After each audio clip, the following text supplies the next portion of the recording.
At the moment, you're under arrest for incitement. Have you guys been following me? You do not have to say I do anything, but anything you say to you may record and give evidence. Do you understand that? Do you understand that, Monica? No comment. It doesn't matter whether you agree with Monica Schmidt's views.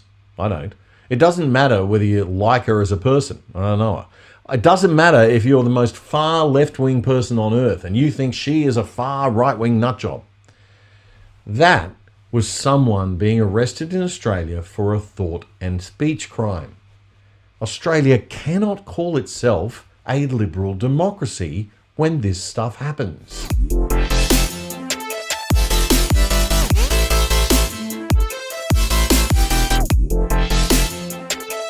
G'day and welcome to the most proudly biased news and commentary show in Australia.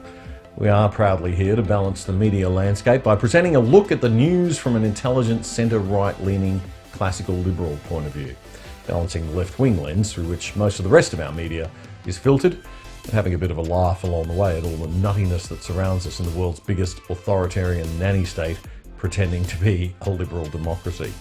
Welcome to the other side. Well, the two-tiered society starts in New South Wales on Monday. Police will be checking the vaccination records of people enjoying new freedoms next week.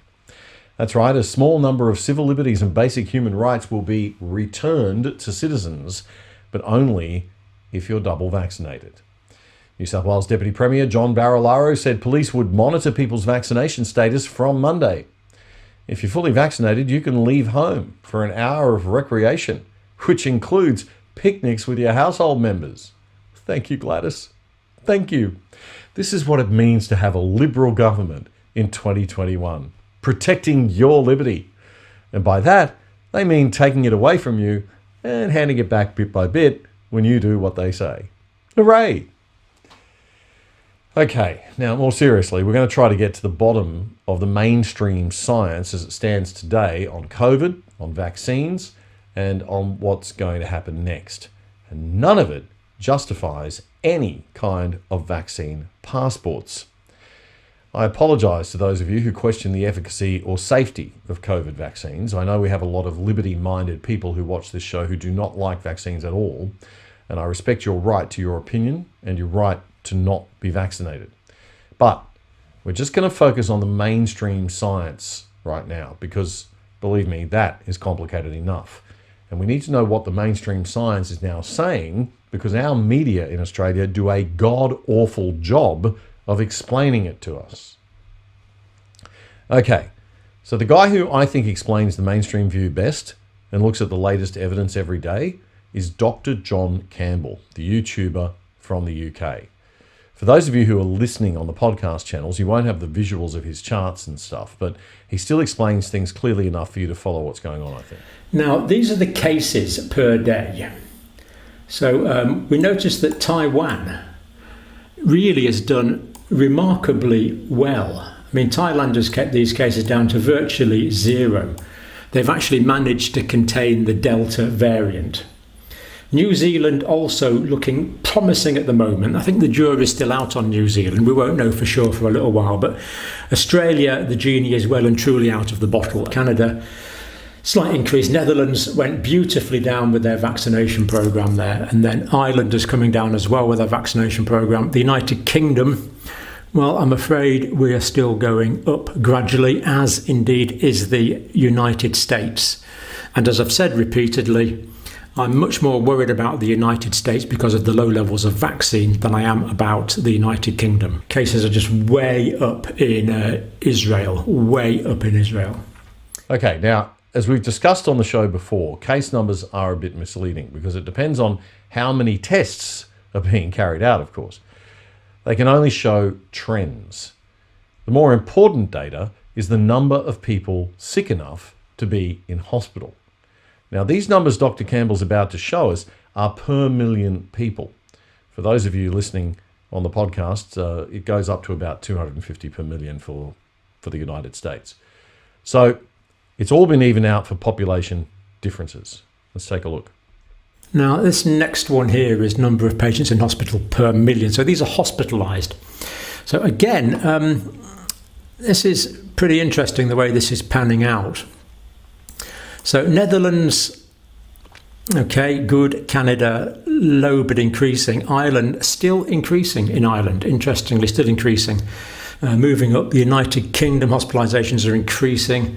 Now, Israel, we noticed that despite the very high number of cases, the number of people actually in hospital is comparable to the United Kingdom, and in fact, it's going down.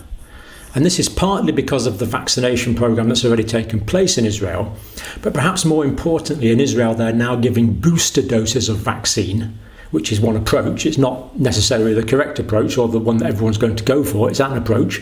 But it does seem to be working in Israel as they're giving booster doses of the vaccine to those that are most vulnerable. So that makes a lot of sense in the Israeli situation. Moving on to the United States, well, clearly at the top of the, if we get the technology right, clearly at the top of the list there. Okay, so remember those charts are per million population, so it's all been balanced out for population. Now, Dr. Campbell takes a look at the vaccination rates in different countries as well. New Zealand and Australia. Now, the vaccination rate, at 30% of the population doubly vaccinated, the vaccination rate in Australia is not high enough for Australia to open up. It's that simple. If they open up now, rapidly, there's going to be massive spread of the Delta variant with the hospitalisations that come, particularly in the unvaccinated. So they're planning on opening up gradually, which of course is the right thing to do. So Australia, Taiwan, New Zealand, Australia, moving up. United States, well, the vaccination rates there are going up, but relatively slowly. Doubly vaccinated, not too much over the 50%. Now, Israel, we noticed that the vaccination rates are high, but they've plateaued a bit, and we are getting some waning of immunity in Israel. There is waning of immunity, although the protection against hospitalisation and death is still good. Canada and Ireland are overtaking everyone else in terms of vaccination rates. All right, so the mainstream science looking very good for the effectiveness of the vaccines in reducing serious illness, not infections. They only provide about 50% reduction in infection risk, but serious illness protection runs at about 90 to 95%. Okay, now, what is the end game? What is the exit strategy? Dr. Campbell summarises the latest thinking for us on that as well. So Professor Monica Gandhi, University of California, direct quotes, "I truly believe we are in the end game." So very encouraging, medical professor, very highly qualified, well known. Cases will start plummeting in mid to late September. Well, interesting. They mutate quickly at a cost to themselves. So what she's saying here is that these viruses mutate quickly and they often become less pathogenic and less transmissible. We're sort of at the peak of the pandemic because the Delta variant is causing immunity like crazy. Well, that's true. It's running right through. She's talking about the United States here, of course, primarily. Delta comes in like a hurricane, but it leaves a lot of immunity in its wake. Interesting.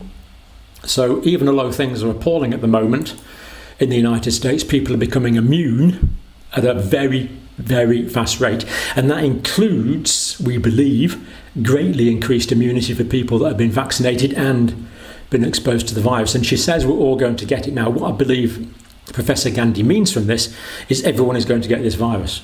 Everyone's going to be exposed to it, and as we've seen, the side effects and the complications from the vaccine are consistently less in all of the major vaccine side effects compared to the complications of getting the disease. That's why we now know, I believe my complete understanding is you're safer getting the vaccine, because if you don't, you're going to get this infection. And all the risks like the blood clots and everything are much higher if you actually get the infection as opposed to someone who gets the vaccine. Okay, now if you'd like to follow Dr. John Campbell and his updates, you can do so at the link in our program notes. So we're all going to get it. That's what we've been saying for weeks on this show. So how do you justify a vaccine passport requirement? Vaccines don't stop transmission. They only provide about a 50% reduction in infection risk, and we're all going to eventually get it anyway.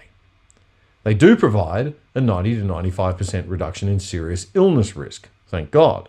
But the social benefit of requiring mandatory vaccines or coercing those who choose to take their chances with COVID is non-existent. So what is the social collective benefit for this latest proposed gross infringement on the rights of the individual? What right do we as vaccinated people have to deny unvaccinated people work or access to restaurants, bars, nightclubs, theme parks, cinemas, or anything?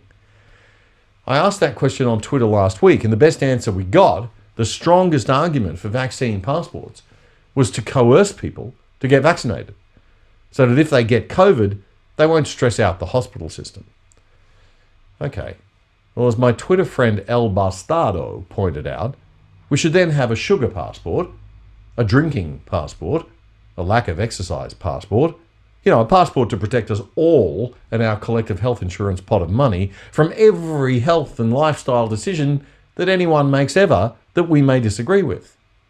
Now, as much as that might excite the authoritarian dictator lurking inside our CHOs like Brett Sutton, Kerry Chant and the lovely Jeanette Young, and as much as it might, thrill the authoritarian dictator lurking inside some of those Karens out there that keep running around telling you to put your mask on every 5 seconds, it must never happen in a free, liberal democratic society.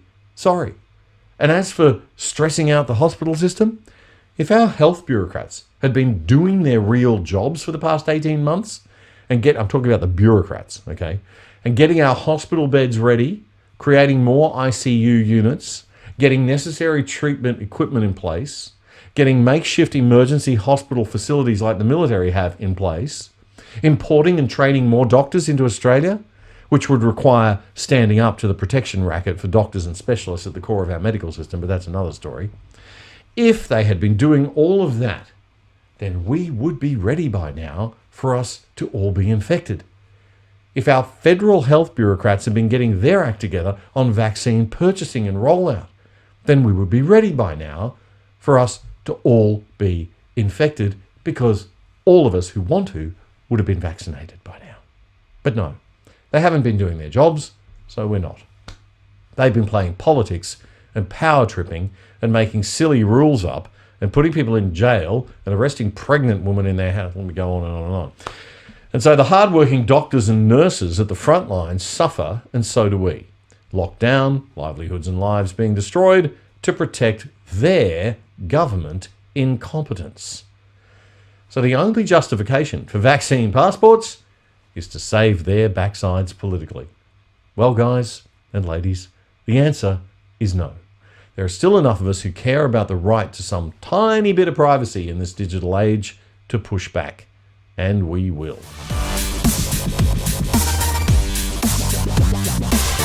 Well, move over China. Australia may have its first political prisoner in a long while.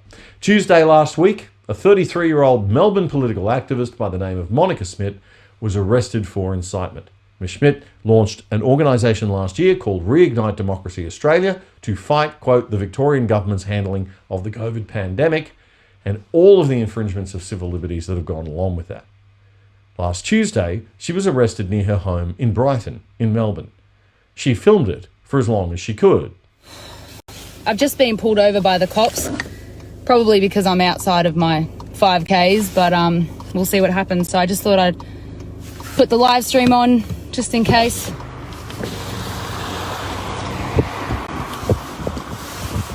I don't know why I just took my seatbelt off. That was stupid.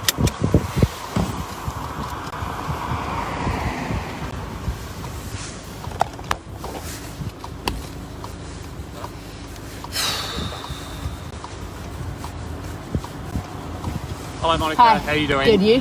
We're just from the Springvale Police Station. Sure. At the moment, we need to have a chat to you about a matter of incitement, so I need to place you under arrest for that, okay? Pardon? At the moment, you're under arrest for incitement. Have you guys been following me? You do not have to say I do anything, but anything you say to you may record and give evidence. Do you understand that? Do you understand that, Monica? No comment. Okay. Please share this video as much as possible. Monica Smith has just been arrested for Just turn the car incitement. off for me, please. And the phone, we're seizing that car off. So, you've just witnessed a political arrest in Australia. A person being arrested for speech and word crime. being arrested for what they think and say, not anything they've done. It doesn't matter whether you agree with Monica Schmidt's views. I don't. It doesn't matter whether you like her as a person. I don't know her.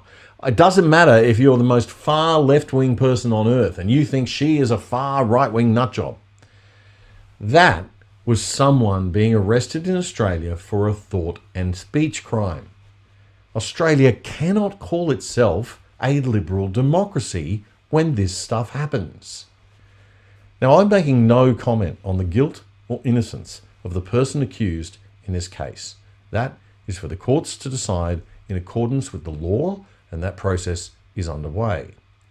I am criticising the laws themselves that have led to this arrest and similar ones even happening in the first place and existing in our country. Of course, this is not the first time someone's been arrested under Dan Andrews' thought crime laws. You may remember this one. I have no idea why you guys are doing this. Yeah, you can show me your search warrant before you go through my house. Now, you're under arrest in relation to incitement. Incitement? Yeah. What on earth? Yeah. Excuse me, what on earth? So just put your phone down. Can you record this? I'm in my pajamas. What's this? I have an ultrasound in an hour. Yeah, she's pregnant, so... I'll take it easy. What's this about? But I have an ultrasound just let me finish. in an hour. Let me finish and I'll explain. It's in relation to a Facebook post, in relation to a lockdown protest you put on for Saturday. Yeah, and I wasn't breaking any laws by doing that. You are actually. You are breaking the law. That's why I'm arresting you. I mean, I've seen the footage and, you know, in my assessment, the members have conducted themselves entirely reasonably. They've been polite, they've been professional.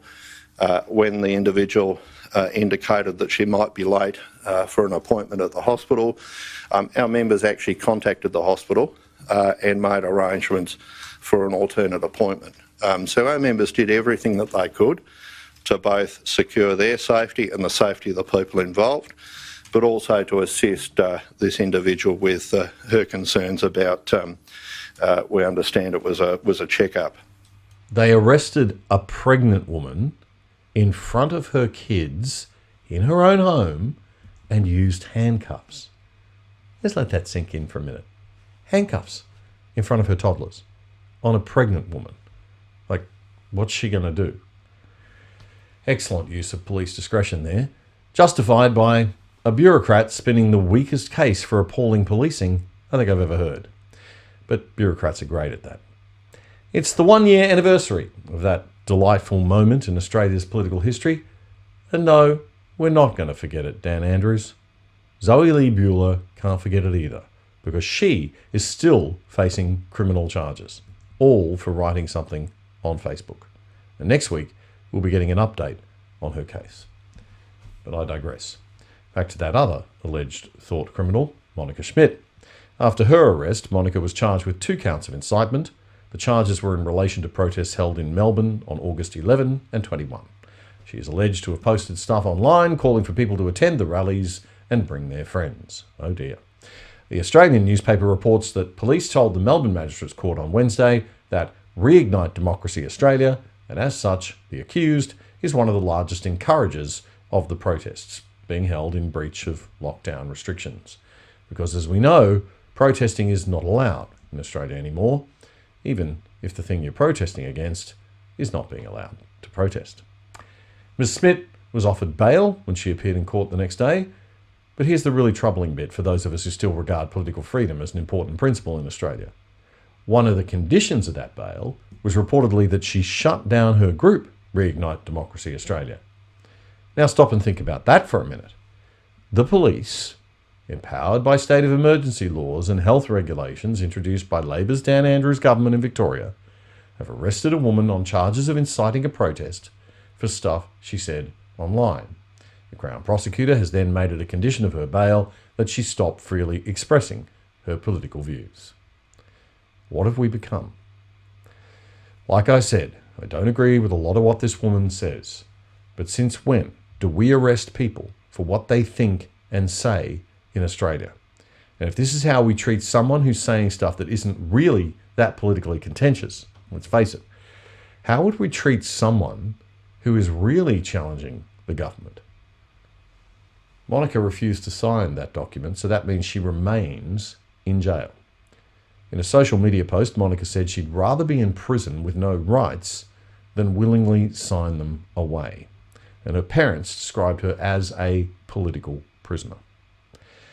Since all this blew up, the media have come to the rescue, right? They've been explaining to the Australian people the heinous risks of this fiasco to our fundamental principles of freedom. It's all over the front pages, as it should be. The Victorian opposition has been shouting from the rafters about threats to liberty. The Journalists' Union is outraged. The Police Union furious that its members are being used to police politically. Nope. No. None of that has been happening. Why? Well, wrong side of politics, folks. These are right-wingers under attack, so we'll just ignore it all. Well, to the people who think that way, I would just say this. Today, it's the right-wingers. Tomorrow, maybe it's you guys. The Liberal Nationals are just as censorship-happy as Labor. But far from freaking out about this, the mainstream media has been in overdrive, running stories painting Monica as a crazy anti-vaxxer. Maybe she is, I've never met her. But since when in Australia do we not let people be a little crazy? Since when do we police everything anybody says and thinks? They're running stories about her being a reality TV wannabe because she once auditioned for Survivor. Only in reality TV obsessed Australia could it be worth pointing out that this woman was a failed candidate for Survivor. Most of these stories damning her have come from police reporters. Remember them? Be very wary of police reporters, folks. Their currency in trade is crime tip-offs from the police. So they suck up constantly to police media PR people every chance they get. Channel 9's been doing it on a huge scale. Monica Schmidt once sponsored a bus that drove around Melbourne calling for Dan Andrews to be sacked. Her Reignite Democracy Australia Facebook page was taken down by the social media giant for spreading misinformation back in August. She'll stay in custody until her next court appearance in November. Thank God. I mean, she is scary. She's a big threat to Dan Andrews' political career. Now, never mind all the underworld crime in Melbourne, the violent street gangs and the home invasions. We need to shut up these crazy anti-lockdown Karens. They threaten the very fabric of the Labor government. Now, my idea of torture would be to be locked in a small prison cell. That's all it'd take. I'm claustrophobic. You want me to spill the beans? Show me the little room with the lock on the outside. But there's one thing worse I can think of, and that would be being locked in a small room and forced to watch or listen to the Australian left-wing millennial YouTuber Friendly Geordies. Well, it appears that our dear friend Craig Kelly has joined forces with our other great friend of the channel, Clive Palmer, to become the leading force of the United Australia Party. And we've noticed that all of our socials have been blasted with all of his ads saying, Australia needs someone who can stand up and say, jam some horse dewormer in ya. Well, anyway, we noticed that his ads are flooding our channel. If you watch Fatty, you'll probably get Craig's fat head in the middle of it. Hang on. Isn't that what the woke kids would call fat shaming? Oh, it's okay if you're over 50, white, male, and heterosexual. Got it. Anyway, Geordie's tired shtick, like most people who remain mentally 21 and dress like uni students all their lives, is to mock everything, like a 21-year-old uni student does. The harder he mocks, the more defense he has against mockery. Or at least that's how the game goes among the cool millennial kids of the woke left. Anyway, to put it simply, I cannot stand the guy. He reminds me of so many young Labor wankers I went to uni with a million years ago that death would be a better option than having to watch Friendly Geordies for more than 5 minutes. Now, he would probably say I'm just jealous of the fact that every video he puts out on YouTube gets about 200,000 views, while this show gets only 5 to 10,000 across all platforms. And he'd be right. I'm also jealous of the fact that he looks 21. He's 32, by the way. Anyway, those teeth, my God. Anyway, it's more a feeling of depression for me than one of jealousy. A sadness that the infantile shite he pumps out is more appealing than this fabulously well-researched show. But just to prove I'm a man of principle over politics, or even good taste, I'd like to add to the previous story then I am equally appalled over the Friendly Geordies team being harassed and hunted down by the New South Wales police for their commentary on that state's Liberal government, as I am about any independent commentator on the right being silenced. New South Wales Deputy Premier John Barilaro, the guy who's sending out the cops to check your vaccine passports next week, Sydney, he's denied that he got the Fixated Persons Unit, an anti-terrorist division, the cops who hunt down stalkers and terrorists, to arrest Friendly Geordies producer, Christo. Over the past few months, Friendly Geordies has been under attack. I was hit with a defamation lawsuit by the Deputy Premier and I said, "She, mate." A few weeks later, my only employee working on the lawsuit, Christo, was arrested by a police terror unit on his own corner, where he was then taken into custody, where I assume he said over and over, "Lawyer." He was let out on bail, and surprisingly, most of Australia was shocked that a police terror unit could be used as a toy for state politicians only famous for pork barrelling and their ability to eat barrels and barrels of pork. Eventually, John went on Sky News and was asked, "Did you have any involvement in getting the Fixated Persons Unit to arrest Christo?" Right, I'll leave that up to the police. They'll deal with all of this in due course. Right, but just to clarify, so you had no role in that particular unit being But Tom, I've already said, in I've actually made it clear, Tom. I've said absolutely not. And again, for you to even be asking that question is an indictment on your level of journalism. John being so offended by the question implies that he knows that it would have been a complete abuse of power and very arguably a corrupt act to call a terror unit on a critic. But if John knows this, why hasn't he come out and publicly condemned the use of the Fixated Persons Unit on Christo? I mean, now it seems like as good as any time, especially considering that the police version of ICAC, the Law Enforcement and Crime Commission, are probing the arrest. So if not for political pressure, why are the cops still working hard, desperately attempting to send Christo to prison when, let's be honest, this guy doesn't really scream working hard? And the really pressing question is, if John didn't get the Fixated Persons Unit on Christo, who the f*** did? Bloody good question, mate. We have to get used to the idea that people we disagree with are going to have a platform if we want to have a free, liberal society. And the one thing that left and right should be able to agree on, that a Gen X has-been like me and a Gen Y wannabe like Jordan Shanks, we should be able to meet in the middle on, is that free speech and freedom of expression are paramount to a healthy society. We should be able to agree on that. And the fact that the project sucks. I am so sick to death of the press saying, social media is a bubble. You're saying that on Twitter, dude. Shut the fuck up. I can't. I'll tell you what's happening there. They're just pissed off they don't have the only bubble in town anymore. You watch the news from Sky to SBS and the best news source in the country, Morning Show, starring whoever the fuck that chick that sells coffee machines is. It's the same lies delivered to different audiences. In fact, the project's basically admitting it with their slogan, news delivered differently. To show you, let's look at the world's most genuine, fair dinkum mates. You can tell they'd be hanging out if they weren't paid to. Interviewing Albo. Nice. If there's one person on earth that should be talking to Australia's leaders, it's Tommy Little. Couldn't agree more. One of my favourite memes of all time popped up this week. Former Sex Pistol Johnny Rotten, the king of punk, is quoted as saying, "I've never thought I'd live to see the day when the right wing would become the cool ones, giving the middle finger to the establishment, and the left wing become the snivelling, self-righteous, twatty ones going around shaming everyone." Couldn't have put it better myself, mate. Gen Y and Gen Z are about as rebellious as a compliant, deferential nun meeting the Pope for the first time. And on that note, farewell until next time.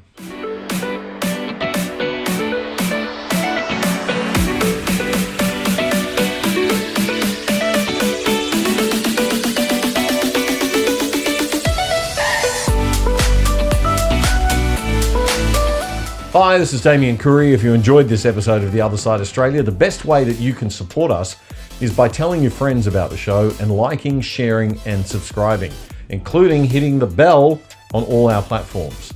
To find us, simply search up The Other Side Australia, or Discernible with an A, on Facebook, or YouTube, and the audio version of every episode is available for your driving, exercising, and listening pleasure on all good podcast platforms like Apple, Spotify, iHeartRadio, and all the rest. Now, if you really want to keep in touch and avoid the big tech censors, just send us an email to theothersideost@gmail.com. And we'll send you a link to join our VIP WhatsApp group. And you can sign up to the Discernible crew at discernible.io too.